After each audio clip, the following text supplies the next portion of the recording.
Budi Darmi lo sudah meninggal. Sekarang bapakmu sedang berada di rumahnya Budi Darmi untuk ikut acara tahlilan ke-7 harinya. Tania yang mendengar perkataan ibunya itu, dia ini seperti orang kaget. Sambil bengong, dia ini mengingat kalau memang tetangganya Budi Darmi ini sudah meninggal seminggu yang lalu.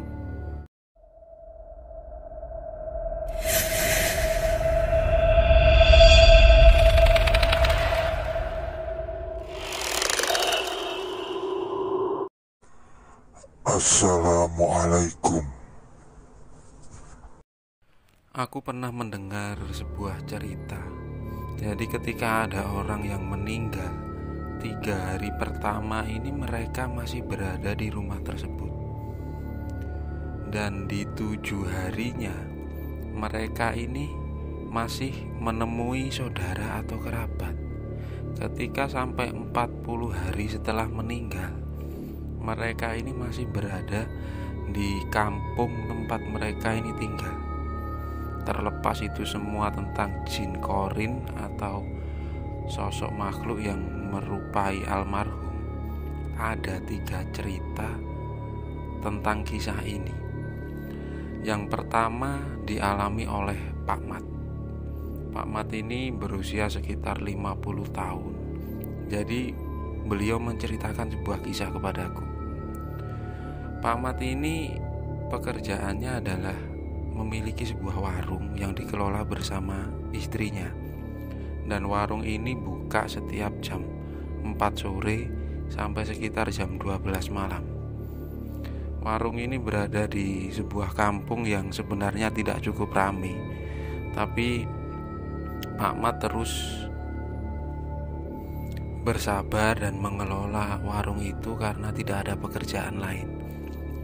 Jadi kisah ini terjadi pada suatu malam.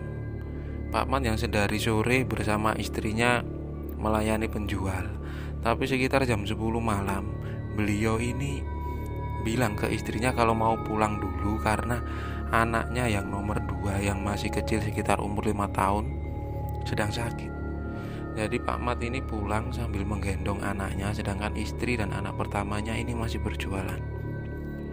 Nah, sekitar jam 10 malam, Pak Mat ini pulang ke rumah, jaraknya dari warung sekitar 200 meter.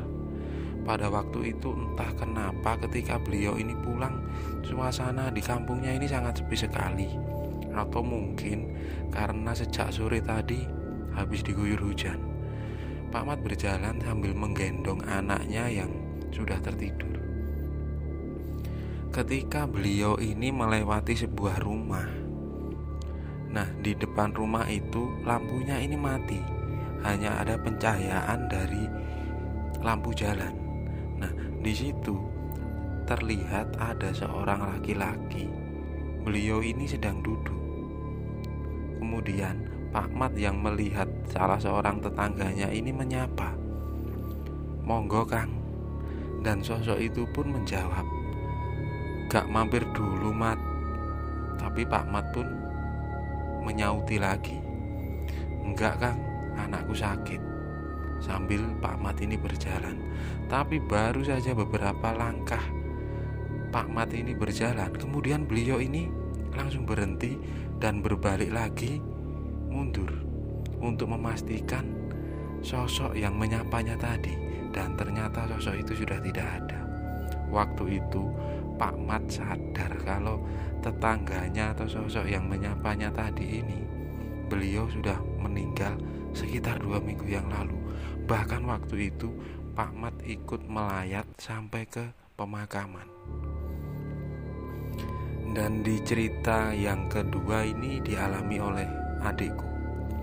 Pada tahun 2016 yang lalu, kakekku meninggal karena memang beliau ini sudah tua.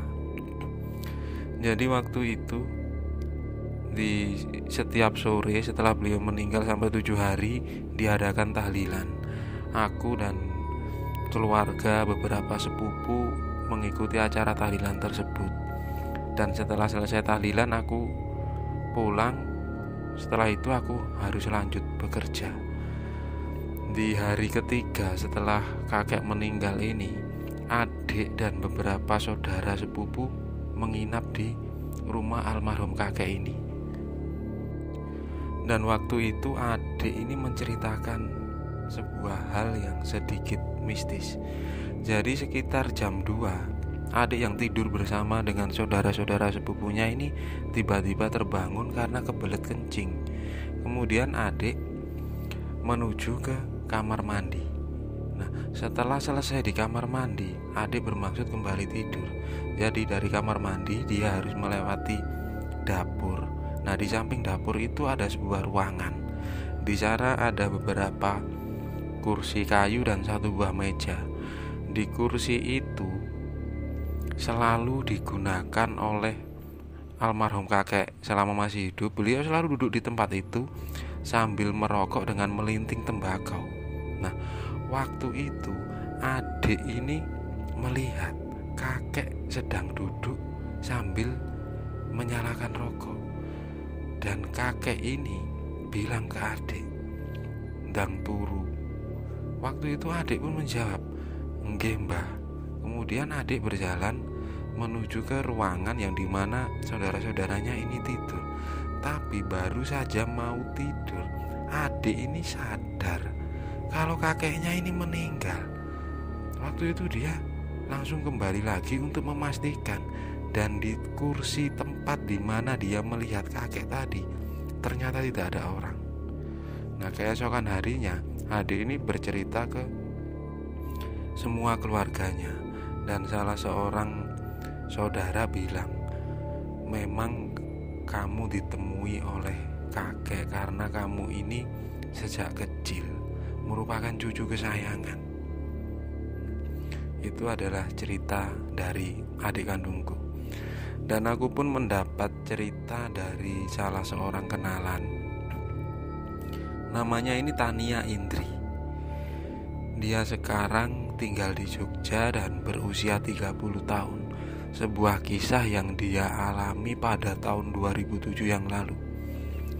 Jadi waktu itu Tania ini masih kelas 1 SMA. Dia tinggal bersama ibu dan adiknya serta bapaknya. Waktu itu dia ketika jam 7 malam, listrik di kampungnya ini tiba-tiba mati. Padahal waktu itu Tania ini sedang banyak tugas dari sekolahannya. Sempat agak jengkel karena di saat ada tugas yang keesokan harinya ini harus dikumpulkan, tapi listrik ini mati.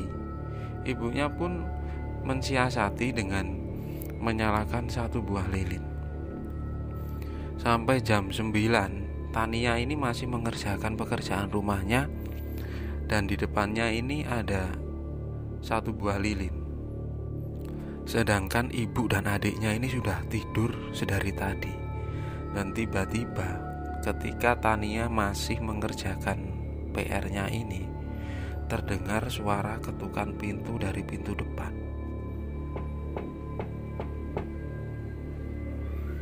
Tania pun langsung beranjak karena mengira pada waktu itu bapaknya mau pulang. Jadi dia membukakan pintu itu. Tapi ketika Tania ini membukakan pintu, yang datang ini bukan bapaknya, tapi sosok perempuan setengah baya. Beliau bernama Bu Darmi. Waktu itu Tania sempat kaget karena kok malam-malam Bu Darmi datang ke rumahnya. Tapi Tania ini bertanya dengan sopan kepada Bu Darmi, "Loh, ada apa Bude? Kok malam-malam kesini?" Tapi sosok yang di depan Tania ini menjawab, "Mau ngambil rantang, Duk." Nah, Tania pun mempersilahkan Bu Darmi ini untuk masuk. Tapi sosok itu hanya diam dan berdiri di depan pintu.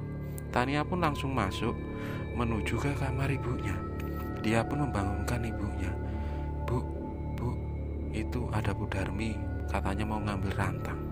Mendengar kata-kata itu ibunya yang tidur ini, beliau langsung bangun. Nah, ketika bangun ini beliau masih sambil memandang si Tania tanpa menjawab apapun.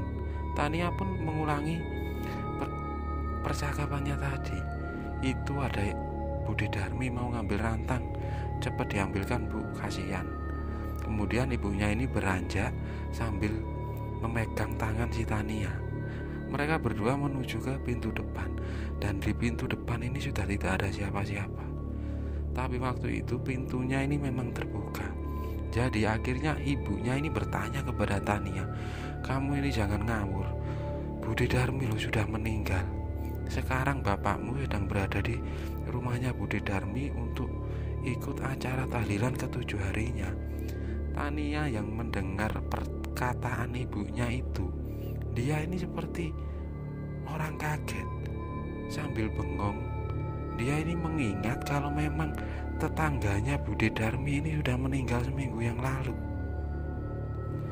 Tapi Tania ini meyakinkan kepada ibunya kalau dia ini tadi benar-benar melihat Bude Darmi berada di depan rumah. Kalaupun dia berbohong, dia tidak tahu kalau Bu Darmi mempunyai rantang yang ada di rumahnya itu. Kemudian ibunya ini menuju ke dapur. Setelah itu beliau memang membawa sebuah rantang, dan ibunya pun membangunkan anaknya yang sedang tidur dan mengajak Tania untuk menuju ke rumah Bude Darmi. Dan pada waktu itu memang listrik ini masih mati, tapi di rumah Bude Darmi ini masih ramai karena ada acara tahlilan. Mereka menuju ke dapur. Di sana banyak saudara-saudara dari almarhum Bude Darmi ini berada di situ. Kemudian ibunya Tania ini menyerahkan satu buah rantang kepada salah seorang anaknya almarhum Bude Darmi, sambil beliau berkata kalau minta maaf karena lupa mengembalikan rantang yang sudah sekitar 10 hari yang lalu dibuat Bude Darmi untuk mengantarkan sayur ke rumah ibunya Tania. Nah, waktu itu kemudian anak dari almarhum Bude Darmi ini mengambilkan sayur lagi atau masakan yang ada di situ dan ditaruh di rantang itu lagi untuk diserahkan kepada ibunya Tania supaya dibawa pulang. Tapi ibunya Tania ini menolak dengan halus. Walaupun sebelumnya beliau ini tidak menceritakan tentang kejadian yang dialami oleh Tania tadi, kalau ada sosok yang menyerupai Bude Darmi ke rumahnya untuk mengambil rantang. Nah, akhirnya sayuran itu pun diganti wadah menggunakan wadah plastik. Sempat membantu di tempat itu sambil menunggu suaminya ibunya Tania ini selesai acara tahlilan. Nah, setelah acara tahlilan dan doa di tempat itu selesai, kemudian Tania dan ibu bapaknya serta adiknya ini pulang bersama.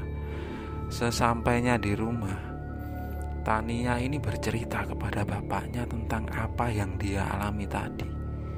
Kemudian bapaknya ini bilang ke Tania kalau kejadian seperti itu memang ada, tapi mungkin sosok tadi tidak bermaksud jahat.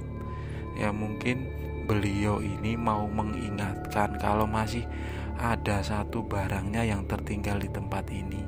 Mungkin juga kalau itu salah satu barang kesayangan beliau.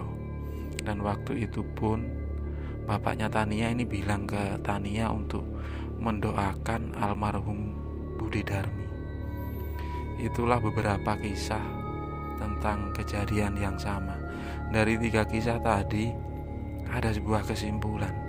Jadi ketika mereka bertemu dengan sosok yang sudah meninggal, mereka ini mengalami kejadian yaitu tidak sadar kalau yang ditemui, orang yang ditemui ini, mereka ini sudah meninggal.